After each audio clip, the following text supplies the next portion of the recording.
defense. No? So far, wala pang actual statement si Vice President Duterte na tinatanggi itong pagkausap sa isang hitman. And for the benefit of the public, magkaiba ho kasi yung general denial sa specific denial. No? Ang general denial, hindi ko ginawa yan. Wala akong kasalanan. No? Yung specific denial, hindi ko ginawa ito mismong mga bagay-bagay na ito. Hindi ko yun nakita sa sagot ng depensa. So I asked the defense, is there a denial that the Vice President actually spoke to a person to contract, spoke to a person to kill, you know, the individuals that we're talking about, Attorney Vinluan? Sabi niyo meron. Your Honor, Could you point us to where it is in your answer? Your Honor, I just want to clarify because specific denial is a legal term.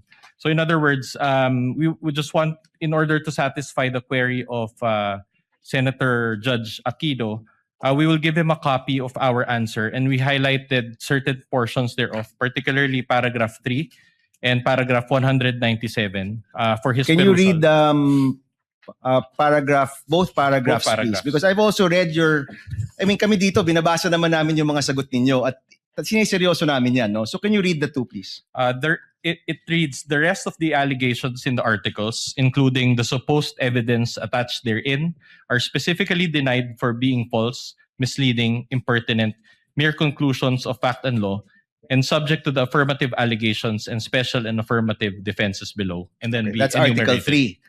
Paragraph 3, Your That's Honor. paragraph 3. So the rest, no, itong mga iba. Okay, paragraph 197. 197. It says there, finally, no such purpose contemplated by law was attained or could have been attained precisely because the respondent did not have any purpose other than simply answer a speculative inquiry. So that is our position on the matter. So your position is that is enough of a specific denial to the allegation na may kinausap na hitman si Vice President Sara? Yes, Your Honor, because we discussed in our answer that the presumption never shifts. It is in light of our discussion that it is the burden of the prosecution to prove their claim, considering that according to our laws, he who alleges must prove. And so we just presented our arguments accordingly, Your Honor. Okay, so I'm sure, attorney, sa inyong summation, you will argue this, that the burden of evidence has shifted, pero hindi nyo po na take into account na ito mismo'y galing sa Vice President natin. Your Honor, to clarify, the burden of proof is with the prosecution and not with the defense. In fact, Your Honor, according to our laws, even if we do not present evidence, if they do not overcome that threshold, Your Honor, then we believe that our client is entitled to. So ang sagot po nyo, and this is my final question, presiding officer, ang sagot po nyo, kailangan i-prove ng prosecution na merong hitman.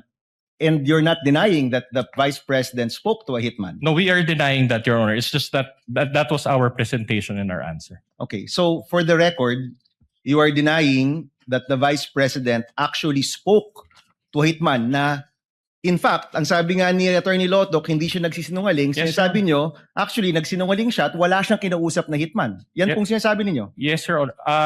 I don't know what's the frame of mind of Attorney Lotoc, but that is our answer, Your Honor. Okay. That she denied. Maraming salamat, Attorney. Thank you.